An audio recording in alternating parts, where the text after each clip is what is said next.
yeetaaga ennyama ennungi ng'ekoleddwa bulungi era ng'eteekeddwateekeddwa ku mutindo ogwesigika, totawana kutambula ekibuga. Tawafeeke Butcher abasangibwa ku luguudo lwa Salaam okumpi ne Makindye Senior Secondary School okulira na Pearline Primary School ng'okkirira ku Charles City. Batunda ennyama ennungi ng'ate eri fresh. Weetaaga ya mikolo, weetaaga ya waka, ogyetaaga luddawa era mu bipimo kika ki. Bakubira essimu bajja gikutuusaako wonna w'ogyetaaze essaawa yonna. Okumanya ebisingawo kubira Tawfik Butcher ku nnamba eno ku 0752 23 89 33 oba 0774 73 45 85. Tawfik Butcher tweweeyo kuweereza essaawa 24.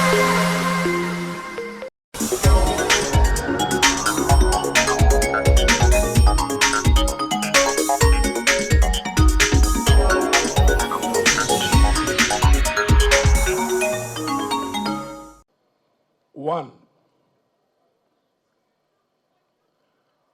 all autocratic regimes, all dictatorships literally use the same textbook. They use money to weaken the people within the countries that they suppress. They use fear as a tool of control. Today, what we witnessed from those who've lost their lives, from those who've been abducted and they're missing, for those who are still in prison, is not by accident. It's deliberate, it's conscious. It's part of the toolbox of dictatorship. Use all methods to instill fear in the people and let people police themselves. Because when you arrest, intimidate, torture, cause disappearances, then you create an atmosphere of fear where everybody checks themselves. And therefore, you lengthen your period of control of that country. The responsibility of those who fight against dictatorships is to ensure that they do everything humanly possible, that people don't lose hope and they don't get sucked into that state of fear.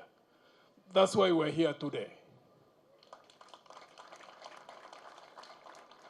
Two, another method dictatorships use: isolate all groups around which people can organize.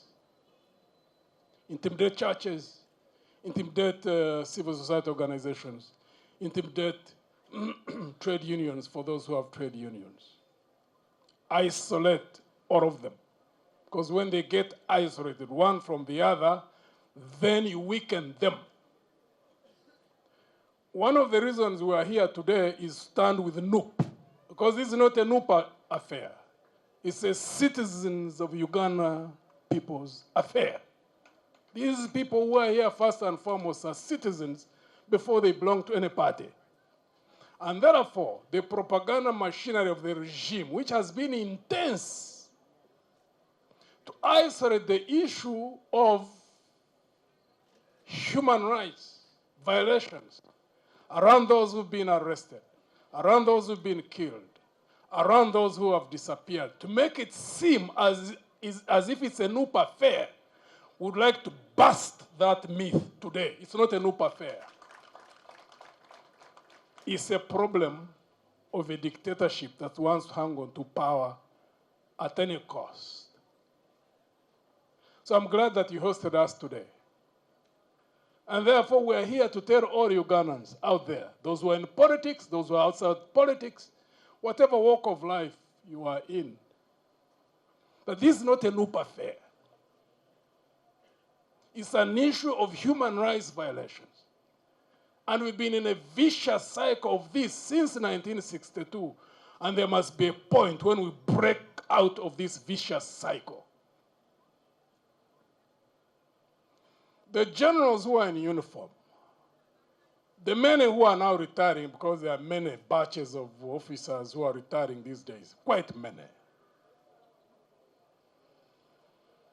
Our security at an individual level, does not depend on you belonging to the institution, is not dependent on the escorts that you have, because there's a time when you retire.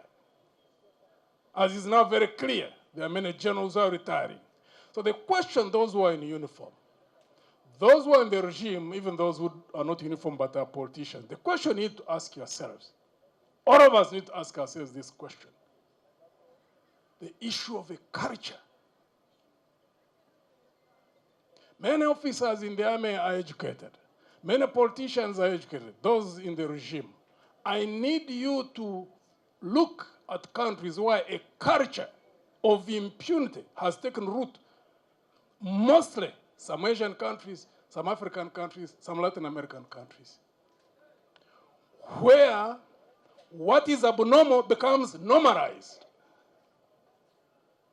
When a culture like that takes root, where there is lawlessness, there's no way you can say you are secure.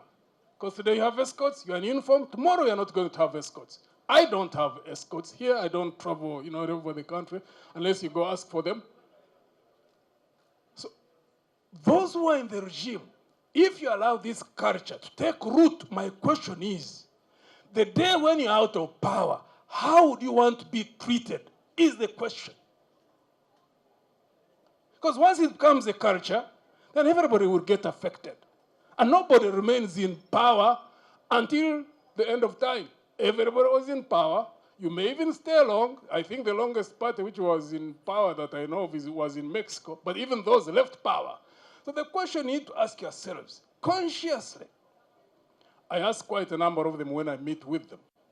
The politicians and those who are in uniform, those who are outside uniform.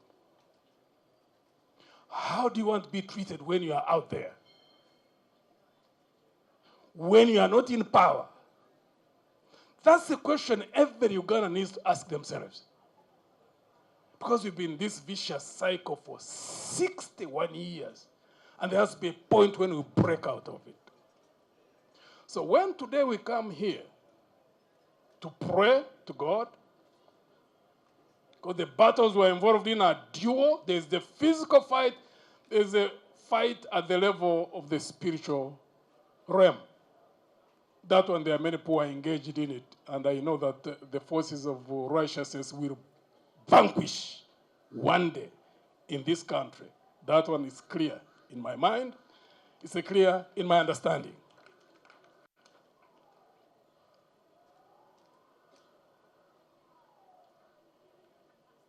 General Museveni has played his acts in a manner, and to a large extent, I could say he has succeeded.